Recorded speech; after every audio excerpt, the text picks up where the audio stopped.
మీరు చెప్పండి రామ్మోహన్ రెడ్డి గారు, మీరు బీఆర్ఎస్ నాయకులకి ఎమ్మెల్యేలకు గాలం వేస్తున్నారా లేదా? ఈ నలుగురికి ఆ గాలంలో చిక్కిన చిన్న చేపలని చెప్తారా కాదంటారా? ఎట్టి పరిస్థితుల్లో కూడా బీఆర్ఎస్ ఎమ్మెల్యేలకు కాంగ్రెస్ పార్టీ గాలం వేయడం లేదు. మీకు చరిత్ర ఉంది, హిస్టరీ ఉంది. ఆకర్ష్ పేరుతో ఆకర్ష్ 1, ఆకర్ష్ 2, ఆకర్ష్ 3 నడిపిన చరిత్ర ఉంది మీకు.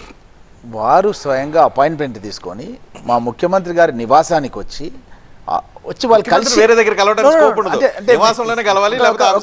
అంటే మేము గతం లోపల కేసీఆర్ గారు ఫామ్ హౌస్లో ఉంటే ఫామ్ హౌస్లో పోయి కొంతమంది కలిసి 2004 నుంచి 2009 వరకు రాజశేఖర రెడ్డిని కలిసిన వాళ్ళల్లో 90% కాంగ్రెస్ పార్టీలో చేరారు. ఆకర్ష్ 1 అప్పుడే స్టార్ట్ అయింది.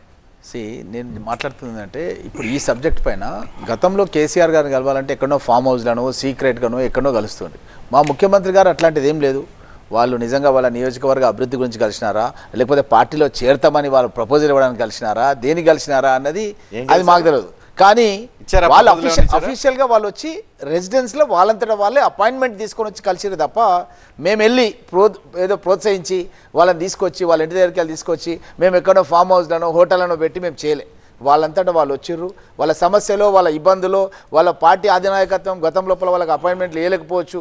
మా ముఖ్యమంత్రి గారు ప్రతిపక్ష నాయకులకు కూడా ఏ పనులున్నా సరే మేము చేస్తామని చెప్పినాం. మీ పార్టీ నాయకులకి అపాయింట్మెంట్ ఇవ్వట్లేదని అంటారు. లేదు లేదు లేదు లేదు అట్లాంటిది ఏం లేదండి. ప్రతిపక్ష వాళ్ళకే అపాయింట్మెంట్ ఇస్తారా? అందరికి ఇస్తామండి, అందరికి ఇస్తాం, రెగ్యులర్ కలుస్తాం. మేము 26th తర్వాత every day all MLAs, not only Congress party, any MLA 4 to 6 మధ్య ముఖ్యమంత్రి గారిని కార్యాలయంలో కలవచ్చు అని చెప్పి మేము ఒక 15 రోజుల కిందనే ఒక బులెటిన్ రిలీజ్ చేసినాం.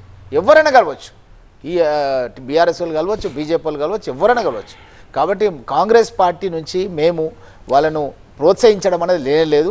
వాళ్ళ సమస్యల పైన వచ్చినారా, వాళ్ళు చేరడానికి వచ్చినారా, దేనికి వచ్చిన ఇప్పుడు వాళ్ళు అభివృద్ధి లోపల మమేకమైపోయి వాళ్ళు వస్తారు అంటే అది అప్పటి విషయం, అది ఊహాత్మకమైనది. ఇప్పుడు మనకు వాళ్ళు చేరలేదు, వాళ్ళు చేరుతామని స్టేట్మెంట్ ఇవ్వలేదు. వాళ్ళు ఏం చెప్పారు, అభివృద్ధి గురించి పోయినాం, సెక్యూరిటీ గురించి పోయినాం, ఏదో ఇష్యూతో పోయినాం అంటారు. అలాంటప్పుడు మనం ఎట్లా మాట్లాడడానికి వస్తుంది? వాళ్ళు చేయడానికి వచ్చినారని మాట్లాడడానికి రాదు కదండి. కాబట్టి వాళ్ళే స్పష్టంగా చెప్తున్నారు. మీరు రాజకీయాల్లో చాలా నీతివంతమైన రాజకీయాలు చేయాలి అనే టైప్లో మీ ప్రొజెక్షన్ కనిపిస్తుంది. ఆ నీతివంతమైన రాజకీయాల్లో పక్క పార్టీలో గెలిచి, పక్క సింబల్ మీద గెలిచి, మీకు ప్రత్యర్థి అయిన పార్టీలో గెలిచి వచ్చే వాళ్ళని తీసుకో అనేది పాయింట్ కూడా ఏమైనా పెట్టుకున్నారా? అంటే చూడండి, రాజకీయాల్లో భవిష్యత్తు లోపల ఏం జరుగుతుంది అన్నది మనం ఇప్పుడు ఊహించలేము. ప్రస్తుతానికి మాత్రం మాకు అట్లాంటి ఆలోచన లేదు. వాళ్ళు కూడా ఆలోచనతో వచ్చిరని మేము అనుకుంటలేము.